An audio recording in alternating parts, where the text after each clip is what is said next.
Bonsoir, monsieur le maire. Bonsoir à tous. Notre équipe, composée d'étudiants en première année à la faculté de droit, a choisi d'évoquer avec vous le délicat et très actuel sujet de la piétonisation du centre-ville. Donc, rappelons d'abord quelques éléments de contextualisation. Cette politique s'inscrit dans le cadre plus large du projet Cœur de ville, cœur de métropole, porté par la métropole, soutenu et appliqué par Grenoble.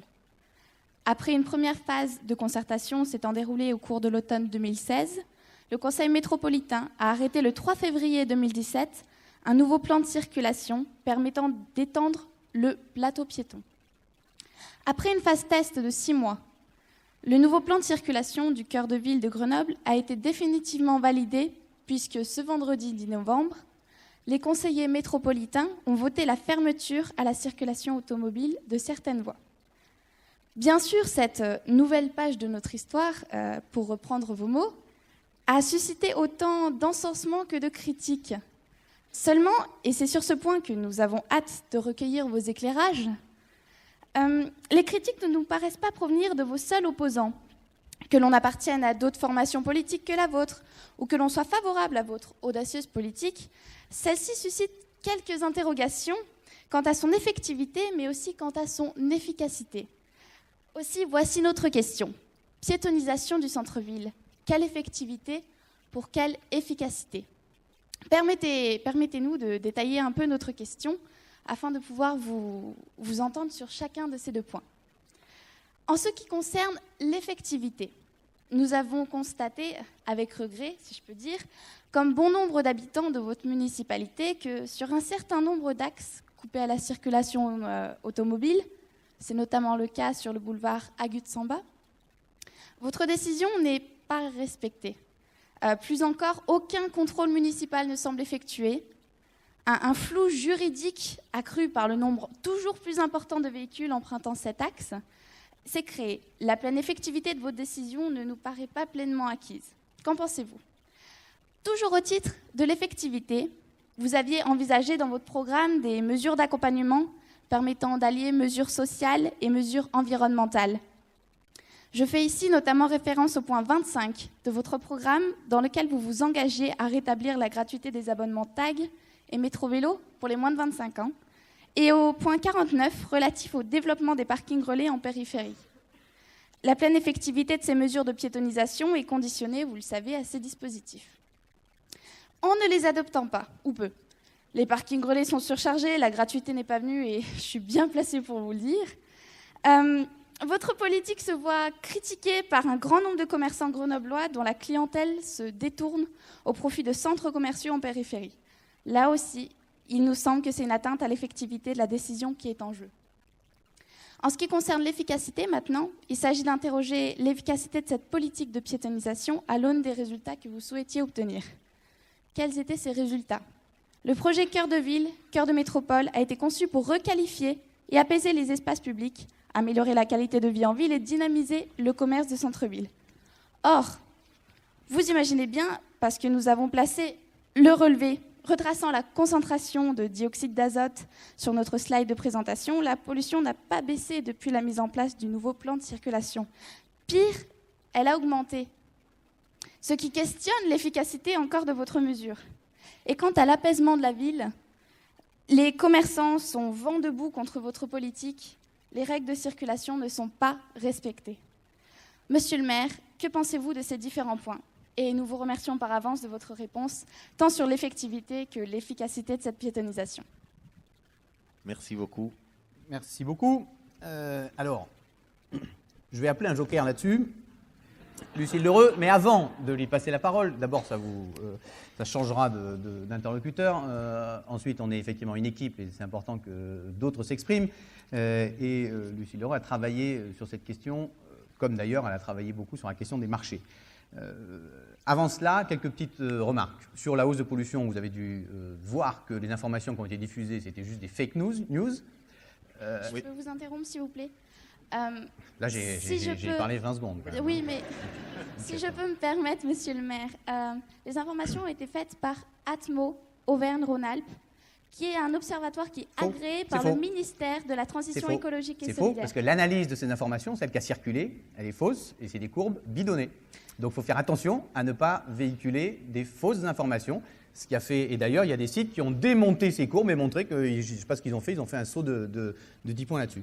Donc là-dessus, pour l'instant, de toute façon, c'est le débat que vous avez sans doute vu en Conseil métropolitain, hein, les mesures de pollution là-dessus sont difficiles à faire. Le président lui-même l'expliquait, sa thèse était sur ce sujet il y a 20 ans. Et de plus, l'échéance n'est pas celle-là. Deuxième petite remarque, avant de passer la parole à Lucille, sur le déplacement, vous actez le fait que les clients sont partis. C'est parce que, là aussi, les mesures montrent de ce que vous avez pu entendre, là aussi, vendredi dernier, lors du Conseil métropolitain. Donc, on ne peut pas acter que les clients sont partis. Ce n'est pas factuellement le cas. Et troisième point sur le respect, effectivement, comme n'importe quelle mesure, les mesures de rétorsion. Mais par contre, si vous avez un tant soit peu circulé dans cette ville, vous savez que le bouchon de bus entre le cinéma Chavant et Victor Hugo, c'était 7 minutes. Nos bus perdaient 7 minutes de vitesse commerciale entre les deux bouts.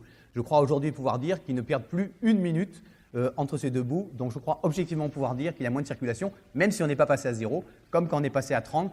Les mesures du printemps montraient qu'il y avait 40% des gens qui respectaient le 30 km/h. Il y en a toujours qui ne respectent pas le 30, il y en a qui ne respectent pas le 50, qui ne respectaient pas le 50 avant. Je ne mange pas plus de temps que cela à Lucille Lheureux, qui doit être par là, et qui va venir compléter ma réponse. On a les 3 minutes qui restent, 3-10. Je peux avoir un micro ? Oui, bien sûr.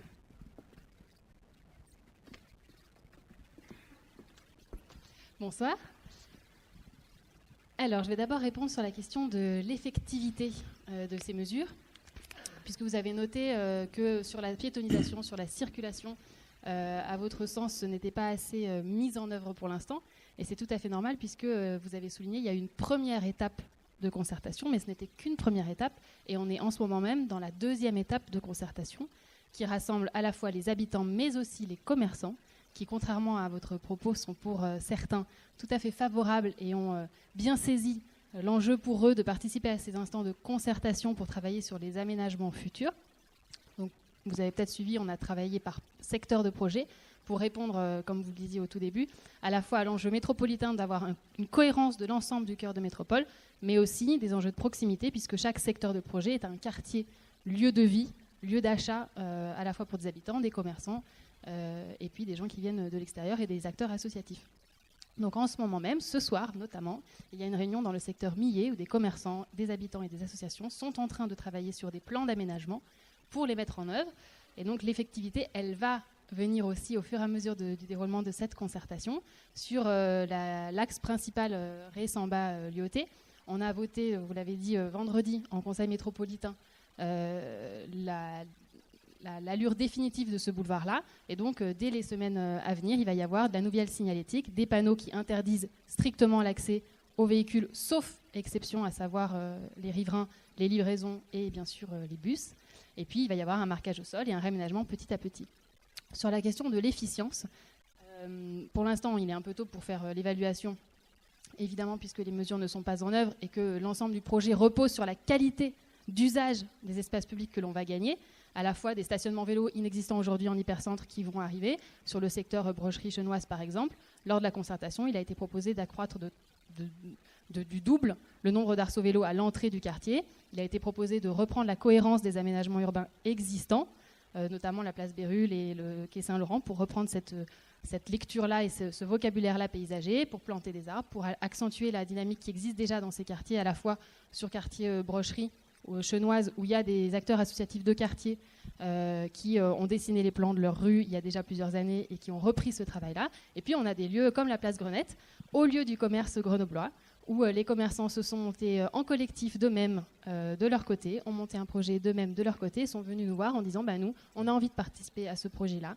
Et donc on a augmenté le projet de leurs envies, de leur volonté. Et donc c'est un travail commun commerçant, ville et métropole, qui va réaménager entièrement la place Grenette dès cet hiver, avec des plantations d'arbres l'année prochaine, avec l'augmentation de la place pour les piétons, la diminution de la place des terrasses, en accord avec les commerçants, puisqu'ils ont bien compris leur intérêt sur cet espace-là, le travail sur l'éclairage public. Donc, à mon avis, l'efficience et Et l'effectivité de ces mesures va de pair au fur et à mesure qu'on avance à chaque étape. Et elles sont nombreuses et elles sont déjà bien en place. Dernier point, on a quand même divisé par 2 le tarif d'abonnement des moins de 25 ans. On ne lâche pas le morceau. On n'a aujourd'hui pas forcément de majorité politique pour aller plus loin, mais Yann Mangaburu et le syndicat mixte des transports en commun continuent là-dessus. Trouver un abonnement ailleurs en France qui soit à 15 €. Aujourd'hui, je crois que ce passage de cette division par 2, étape par étape, c'est une première étape marquante, même si on sait qu'on n'est pas au taf par rapport à nos ambitions. Ok. Très Je voulais bien. dire Très bien. aussi, Alors, on est là-dessus. Enfin, Oui. c'est le titre du journal d'aujourd'hui. Oui. C'est fondamental. Hein. Les changements, c'est pas en ne faisant rien que tout d'un coup cette logique-là va s'inverser. Hein. Il sera bientôt trop tard. Donc nous agissons dans tous les domaines avec détermination et également avec le temps. merci. Merci beaucoup, Marjolaine. Restez ici, hein, parce que comme ça, vous avez la réaction à votre question. Avant de demander au jury, je voulais faire juste une remarque. C'est la première question dans laquelle il y a eu un conflit de faits. Vous n'étiez pas d'accord sur les faits. Alors nous, on ne peut pas tout vérifier. Fatalement, toujours se pose cette question. Vous avez remarqué que j'ai demandé à personne d'éteindre son portable. Le silencieux suffit pour que vous puissiez aller sur Internet, chercher, à vérifier les bonnes informations. Qu'est-ce que notre jury pense de cet échange, de cette réponse? Les 2 autres? Allez, courage! Je sens 2 cartons rouges. 2 cartons rouges, dont aussi l'experte du domaine, contrairement à tout à l'heure. Les experts ont tendance à voter rouge pour prendre la parole, quand même, peut-être, non? C'est à chaque fois des gens différents. Oui, mais c'est l'expert du sujet à chaque fois. Non. Avant, il n'y avait pas d'expert du sujet et vous aviez convaincu l'expert. Ou alors, c'est la première fois. Alors, on va écouter d'abord notre experte.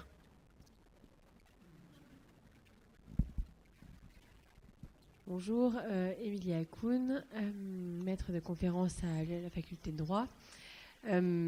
Effectivement, il y a un conflit de fait sur le sujet. Pardon ? Alors, effectivement, il semblerait qu'il y ait un conflit sur les faits. En fait, je ne pense pas qu'il y ait un conflit sur les faits, je pense qu'il y a un conflit sur l'analyse des faits. C'est peut-être ça le hiatus. Parce que ce schéma-là, il est directement issu du site Air Rhône-Alpes. Donc, à partir de là, on ne peut pas considérer que ce schéma-là engage des données qui sont erronées. En revanche, ce que l'on fait dire à ce schéma peut effectivement susciter la controverse. Et je ne crois pas que les étudiants aient adopté un point de vue qui soit celui de l'opposition que vous rencontrez.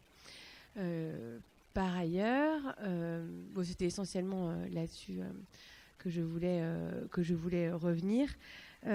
Sur l'effectivité, je note avec regret le fait que vous constatez que vos décisions ne sont pas pleinement effectives. Vous l'avez rappelé voilà. C'est bon. Alors même qu'on peut, précisément, on peut le regretter en espérant plus d'effectivité de vos mesures de ville apaisée et de piétonisation, par exemple. Voilà. D'autant que vous avez ce phénomène, je me dépêche, d'autant que vous avez ce phénomène de porte ouverte, c'est un appel d'air. Une fois qu'une voiture s'est engagée sur le boulevard, une autre va dire « Ah, mais en fait, j'ai le droit », et voilà. Donc, c'est une porte ouverte qui, je pense, devrait être fermée. Romain, s'il y a quelque chose à ajouter par rapport à ce qui a été dit. Pas grand-chose à ajouter. Alors, Romain Rambaud, donc professeur de droit public à l'Université de Grenoble, donc pas grand-chose à rajouter. Je vais simplement confirmer que le tableau en question était bien celui qui était sur le site internet. Et quand on analyse, en fait, ce qui semble montrer, c'est qu'il n'y a pas de détérioration significative, mais il n'y a pas d'amélioration significative non plus. Tout à fait. Ok. Très bien. Vous avez eu les avis, plutôt les avis sceptiques. Quel est votre avis?